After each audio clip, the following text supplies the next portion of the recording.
ஒரு ஏக்கர்ல நிலம் இருக்கு, நல்ல தண்ணீர் வசதியா இருக்கு, ஆனா என்ன விவசாயம் பண்றதுன்னு யோசிச்சுட்டு இருந்தீங்கன்னா இந்த தாமரை பூ விவசாயம் பண்ணுங்க. இத பண்றதுக்கு நல்ல ஒரு ஜேசிபி வச்சு 5 அடிக்கு குழி நோண்டி 6 அடிக்கு என்ன பண்ணுங்க அப்படின்னா வரப்ப ரெடி பண்ணி வச்சுக்கோங்க. அடுத்து 3 கலப்பையை வச்சு ஒரு 2 தடவை உழவு ஓட்டிட்டு ஒரு ஏக்கருக்கு 4 டிராக்டர் தொழு உரத்தை நல்லா அடிச்சிருங்க. அடிச்சதுக்கு அப்புறமா 1/2 அடிக்கு தண்ணீரை நிரப்பி ஒரு 10ல இருந்து 15 நாட்கள் அப்படியே விட்டுருங்க. இப்ப நீங்க இந்த தாமரை விவசாயம் பண்றதுக்கு விதை, கிழங்கு, செடி இப்படி எதை வேணாலும் நீங்க தேர்ந்தெடுத்துக்கலாம். செடி தேர்ந்தெடுக்கிறீங்க அப்படின்னும் போது ஒரு ஏக்கருக்கு 350 செடிகள் உங்களுக்கு தேவைப்படுங்க. இப்ப தண்ணீர் நிரம்பி இருக்கக்கூடிய நிலத்துல 15 நாட்கள் கழித்து இந்த செடிகளை நீங்க ஊனி வைக்கலாம். செடி நடவு பண்ண 15 நாட்களுக்கு ஒரு தடவை 1/2 அடிக்கு 1/2 அடி அப்படின்ற அளவுல தண்ணீரை இன்க்ரீஸ் பண்ணி 5 அடியில கொண்டு வந்து ஸ்டாப் பண்ணிடுங்க. நடவு பண்ண 4 மாசத்துல உங்களுக்கு பூக்கள் பூக்க ஆரம்பிச்சிடும். ஒரு நாளைக்கு 700 பூக்கள் அப்படின்ற அளவுல உங்களால தாராளமா பூக்களை எடுக்க முடியுங்க. ஒரு பூவோட விலை அதிகபட்சமா 8 ரூபாயில இருந்து 10 ரூபாய் வரைக்கும் விற்க முடியும். குறைஞ்சபட்சமா 2 ரூபாயில இருந்து 3 ரூபாய் வரைக்கும் உங்களால விற்க முடியுங்க.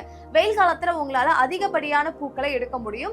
மழை வெயில் காலத்துல குறைஞ்ச அளவிலேயே உங்களுக்கு பூக்கள் கிடைக்கும். இதுக்கான மார்க்கெட்டிங் ஆப்ஷன்ஸ் எங்கெல்லாம் இருக்கு அப்படின்னு பாத்தீங்கன்னா பூக்கடை, பூ சந்தை, கல்யாண மண்டபத்துக்கு பூக்களை வச்சு டெக்கரேஷன் பண்றவங்க கிட்ட, அப்புறம் கோவில், இந்த மாதிரியான இடங்களுக்கு நீங்க பூக்களை டைரக்டாவே கொண்டு போய் சேல் பண்ண முடியுங்க. இதுல இருந்து வரக்கூடிய வருமானம் அப்படின்னு பாத்தீங்கன்னா ஒரு நாளைக்கு 700 பூக்கள், குறைஞ்சபட்சமா ஒரு பூ 2 ரூபான்னு வச்சாலும் ஒரு நாள் விட்டு ஒரு நாள் பூ பறிச்சா 15 நாட்கள்னு வச்சாலுமே ஒரு மாசத்துக்கு உங்களால தாராளமா 21,000 வரைக்கும் சம்பாதிக்க முடியுங்க.